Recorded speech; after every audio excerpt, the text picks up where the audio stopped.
continuación, siguiendo con nuestro programa, vamos a recibir a la doctora Natalia Duque Cardona, quien es académica de la Universidad de Antioquia, Colombia, con la conferencia Emociones Políticas y Leo, migrando el campo de la justicia social a través del fenómeno de la lectura. La doctora Natalia Duque Cardona es doctora en Ciencias Humanas y Sociales por la Universidad Nacional de Colombia, es magíster en Educación con énfasis en estudios interculturales y es bibliotecóloga de la Universidad de Antioquia. También es diplomada en Evaluación de Programas y Políticas Públicas en Educación, Promoción de la Lectura, Escritura y Oralidad, y también es diplomada a su vez en Lenguaje y Permanencia. Es investigadora perteneciente al Grupo de Información, Conocimiento y Sociedad de la Escuela Interamericana de Bibliotecología y del Grupo de Investigación Diverser de la Facultad de Educación de la misma universidad. Se ha desempeñado como docente en la Universidad de Antioquia en los campos de escritura, oralidad, estudios culturales y políticas públicas. En la Universidad del Quindío, en las áreas de bibliotecas públicas, escolares, universitarias, patrimonio bibliográfico y documental, y en la Universidad EAFIT, en metodología de la investigación. Ha sido invitada como ponente y conferencista en diversos eventos internacionales y nacionales en países como Brasil, Cuba, México, El Salvador y Ecuador. Ha coordinado diversos proyectos sociales en el campo de la lectura, la cultura, la educación en instituciones como Fundación Taller de las Letras, Jordi Sierra y Fabra, Fundación Dividendo por Colombia, Caja de Compensación Familiar, Confenalco, Antioquia y Universidad de Antioquia. En la actualidad se desempeña como docente investigadora de la Escuela Interamericana de Bibliotecología y docente de la Cátedra de la Facultad de Educación. Es fundadora del colectivo social Bibliotecas a la Calle, BAC, y en la actualidad es directora de comunicaciones de la Sociedad Latinoamericana de Estudios Interculturales, SOLEI. Sus aportes y publicaciones se ubican en los campos de la lectura, la escritura, la oralidad, desde una perspectiva anticolonial, intercultural y latinoamericana. Recibimos a la profesora Duque con su conferencia Emociones Políticas y Leo, migrando el campo de la justicia social a través del fomento de la lectura. Bienvenida. Buenas tardes, un saludo a todos y todas. Quisiera saber si están viendo la presentación. Natalia, todo muy bien, te escuchas bien, se ve la presentación y tú también. Muchas gracias. Bueno, inicialmente un agradecimiento muy especial a Aldo Ocampo, a la doctora Concesión López Andrada también por esta invitación. Y bueno, pues como los tiempos son breves y a veces nos extendemos un montón, voy a comenzar compartiendo con ustedes esto que he preparado el día de hoy. Bueno, creo que ya. Como lo planteaba quien me estaba presentando, esta conferencia lleva por nombre Emociones Políticas y Leo, migrando al campo de la justicia social a través del fomento de la lectura. Empezaré entonces con esta cita de Eduardo Galeano, donde nos dice: prohibida la boca, hablaban los dedos, hablaban el lenguaje verdadero, que es el que nace de la necesidad de decir. Y eso es lo que a veces nos ocurre.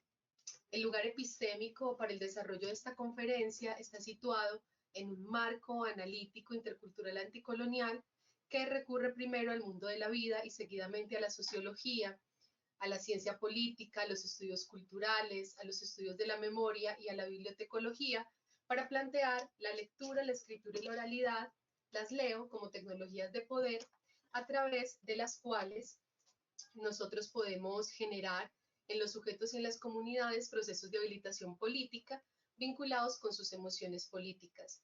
Una vez que las leo, se comprenden en una perspectiva del sur global y apuntan a la justicia social. Esta conferencia tiene entonces como propósito presentar cómo las leo pueden fomentar procesos de justicia social que inciden favorablemente en la disminución de las desigualdades sociales y contribuyen a garantizar derechos humanos y culturales a poblaciones históricamente desatendidos. El marco en el cual me ubico para conversar con ustedes implica palabras como estas que están viendo en la nube de palabras del trabajo de los últimos 9-10 años, como, no solamente como profesora o como investigadora, sino también como activista.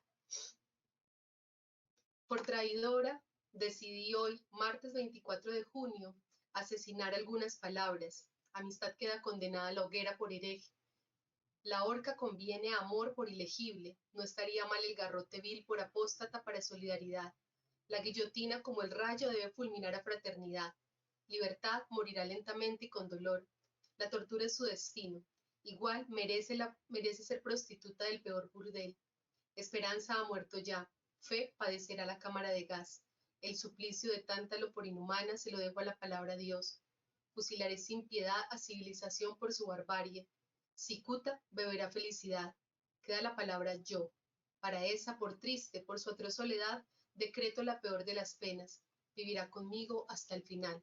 Un poema de la poeta María Mercedes Carranza, sobran las palabras.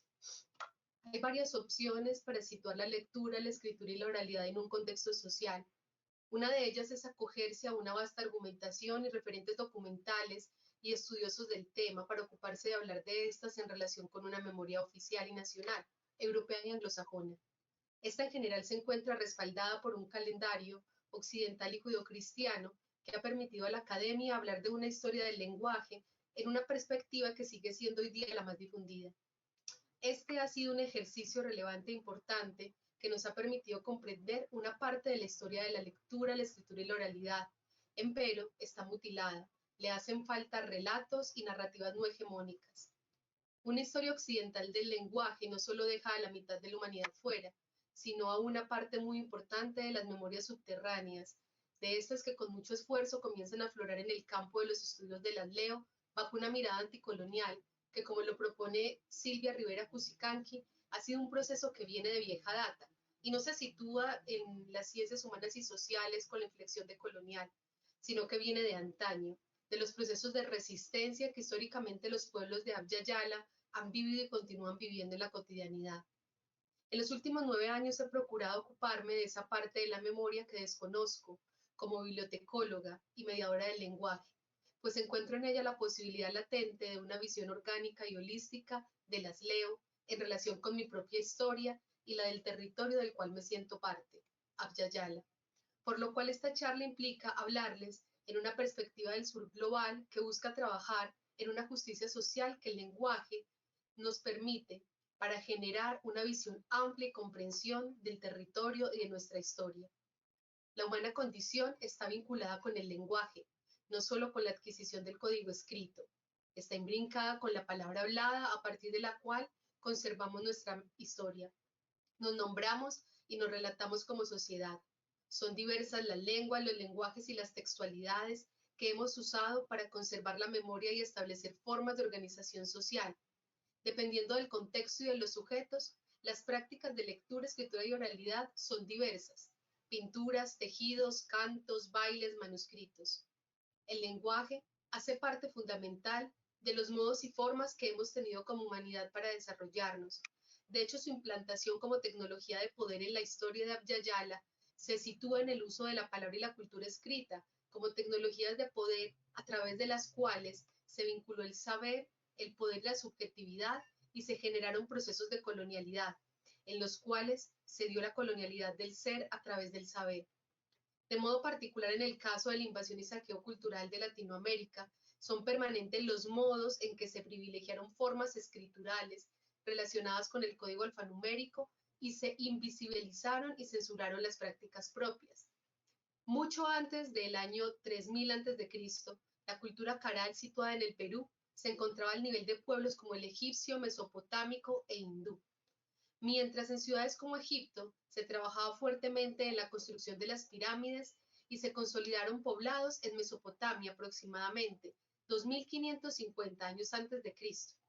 Para ese entonces la cultura caral ya había construido un centro urbano monumental considerado hoy día como la ciudad más antigua del continente americano, la ciudad sagrada de Caral Supe. Los pueblos originarios de Abya Yala y sus prácticas de Leo no han hecho parte fundamental de la historia del libro, la lectura y las bibliotecas. Sin embargo, hay alusiones diversas a ellas en la historia, que es una única historia. No hay alusiones a diversas formas de textos y textualidades que siguen existiendo y que han estado situados y estudiados en campos como la antropología y la arqueología, lo cual nos implica un ejercicio con una mínima adhesión ilustrada respecto a otros modos de leer, que corresponden a comprensiones históricas distanciadas de perspectivas eurocéntricas y anglosajonas. Esto nos ha llevado no solo a replicar una única historia, sino a llevar a cabo acciones vinculadas con el lenguaje, como las de la educación lectora, usando recursos, medios, dispositivos que desconocen la diversidad y la diferencia que fue invisibilizada en el saqueo cultural de América Latina.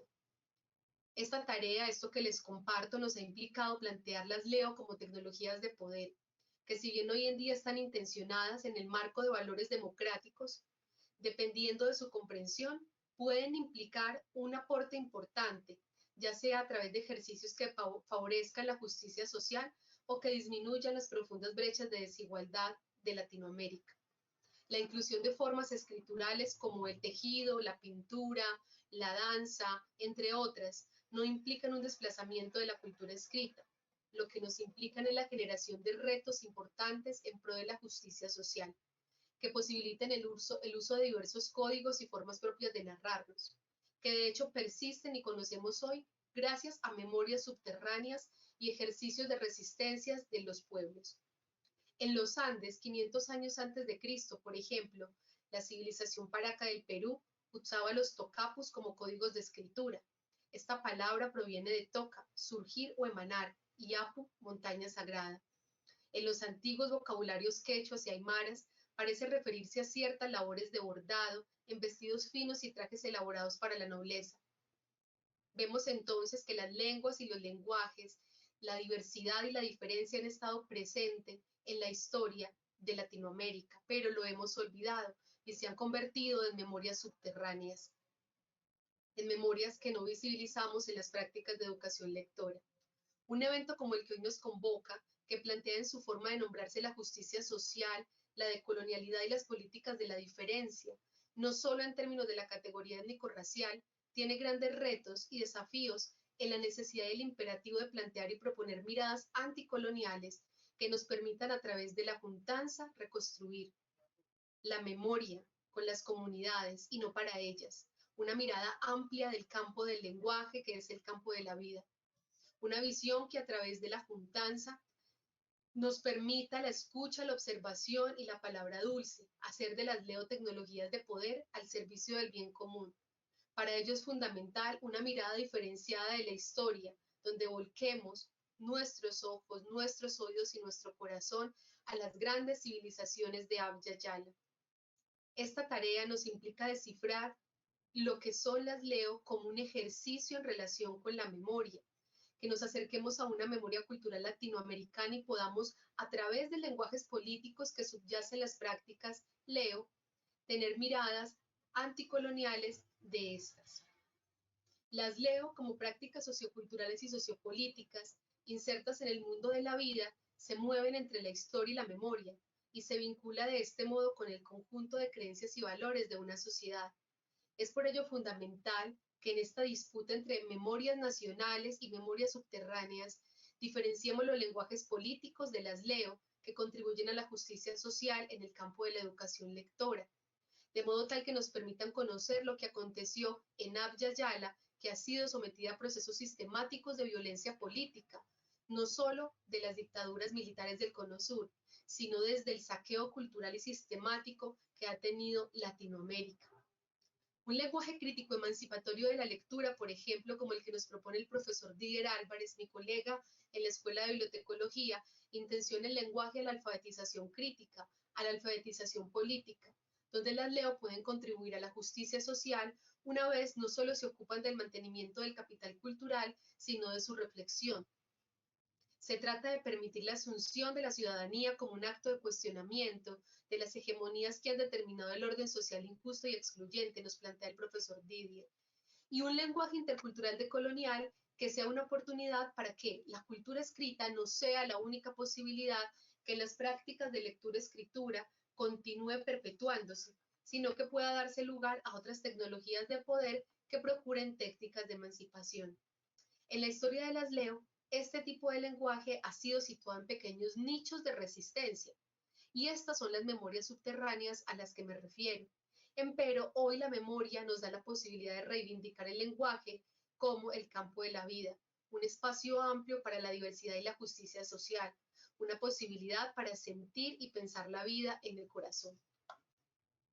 De este modo, entonces, pasamos a otro momento de esta charla, de esta conferencia, en el cual espero referirme a las leo como tecnologías de poder entendidas estas como estrategias o artefactos sociales a través de los cuales se dan las relaciones de poder que vinculan la subjetividad y el saber en un contexto determinado. Estas en general se encuentran situadas en el campo de la vida, que es el campo del lenguaje, y trazan presencias y ausencias de los relatos y las narrativas una vez empiezan a ser parte del mundo social.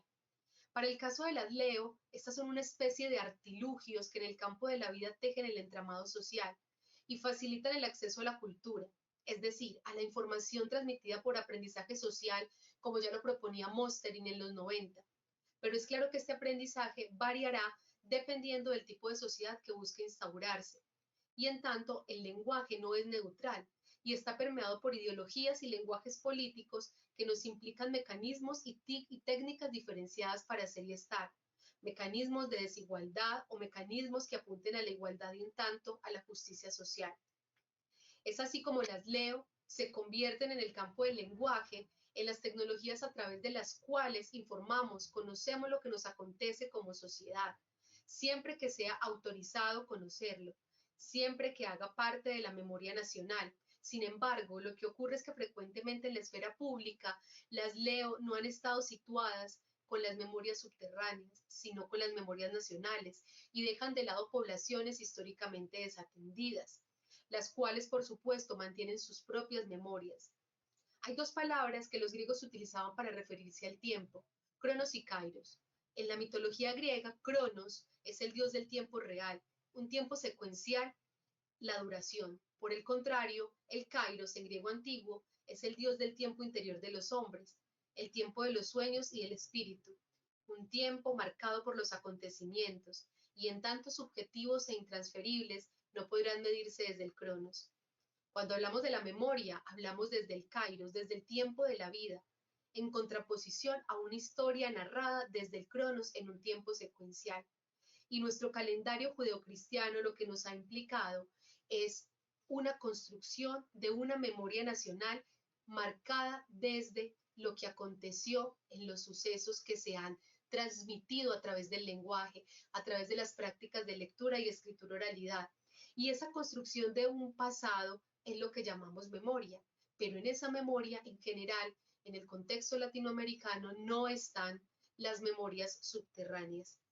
Esa memoria es un ejercicio íntimo, pero como lo decía una de las ponentes anteriores, también la profesora Genoveva, también es un ejercicio profundamente social. Y en tanto construcción de sentidos, cuando hacemos memoria, debemos tomar decisiones frente a lo que recordamos o frente a lo que olvidamos o lo que silenciamos. Seleccionamos palabras, sensaciones, movimientos, momentos que traemos desde el presente para construir un relato que nos ha acontecido. Y el recuerdo nunca será inocente. Estos recuerdos empiezan a circular a través del lenguaje y por supuesto a través de los recursos por los cuales se ha privilegiado que el lenguaje circule, las narrativas, la cultura escrita.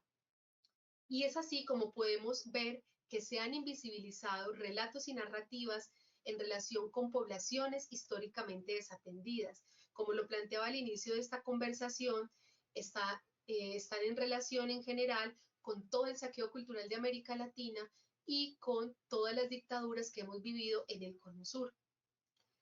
De este modo, entonces, la difusión e invisibilización de relatos y narrativas nos lleva a reflexionar cómo estas pueden sumarse a la reivindicación de la justicia social, si permitimos que emerjan, pues ponen en tensión las memorias nacionales con otro tipo de memorias, entendiendo por supuesto que la justicia social como un ejercicio donde se acepta la diferencia, en el que la integración en la mayoría, en el que la integración en la mayoría o la asimilación a las normas culturales dominantes no sea un precio que tengamos que pagar por decir lo que nos ha acontecido. Es así entonces como vamos avanzando en ver las Leo a partir de la educación lectora, específicamente de las prácticas de promoción de la lectura, como una posibilidad de restituir la justicia social.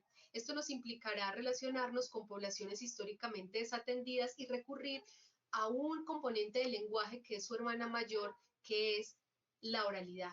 La oralidad es fundamental al momento de hablar de justicia social en el campo del lenguaje, porque de lo contrario, si seguimos solo hablando de lectura y escritura, pues no habría mayor injusticia social que esta.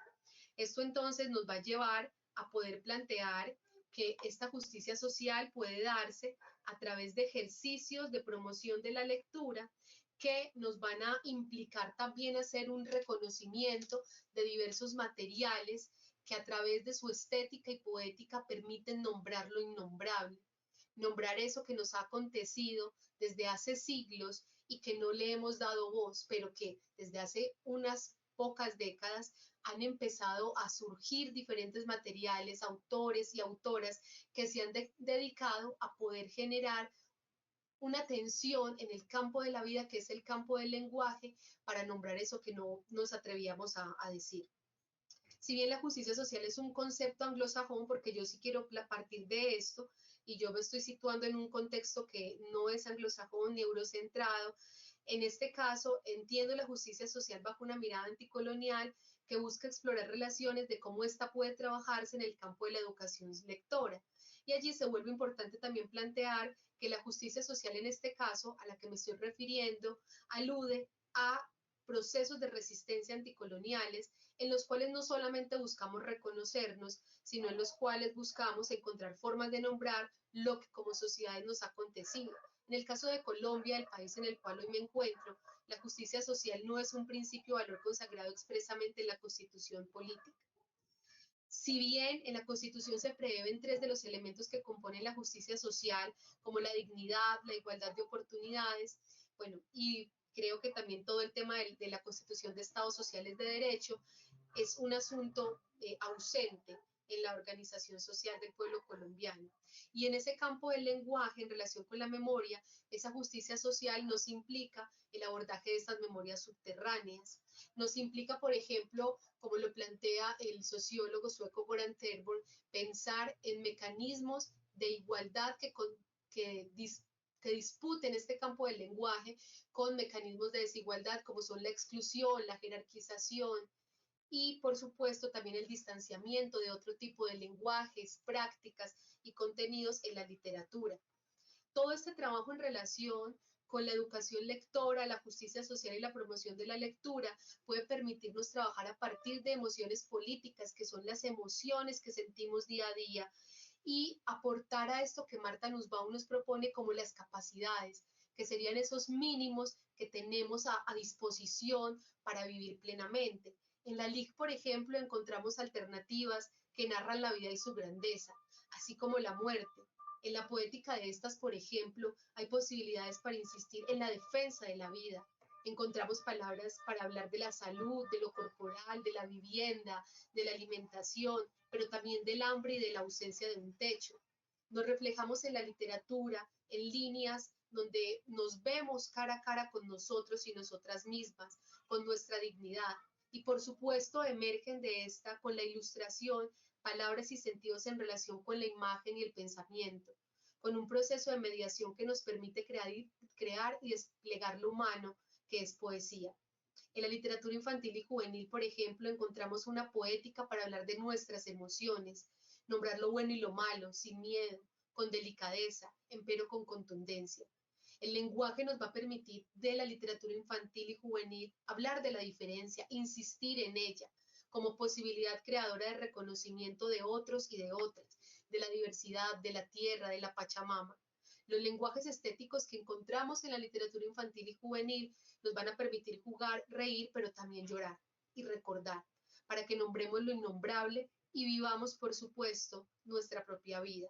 Así, en la educación lectora, en las actividades de promoción y animación de la lectura, encontramos en la LIG un campo, un artilugio para proponer la necesidad de comprender qué es lo que nos ha acontecido como sociedad y comenzar a tratar temas que llaman, como lo plantea Fanuel Anand, temas perturbadores en relación con esas memorias subterráneas que hemos invisibilizado históricamente y que hemos puesto a un lado, específicamente como se los he planteado e insisto en ello en el marco de las dictaduras del Cono Sur, pero también del saqueo cultural de América Latina.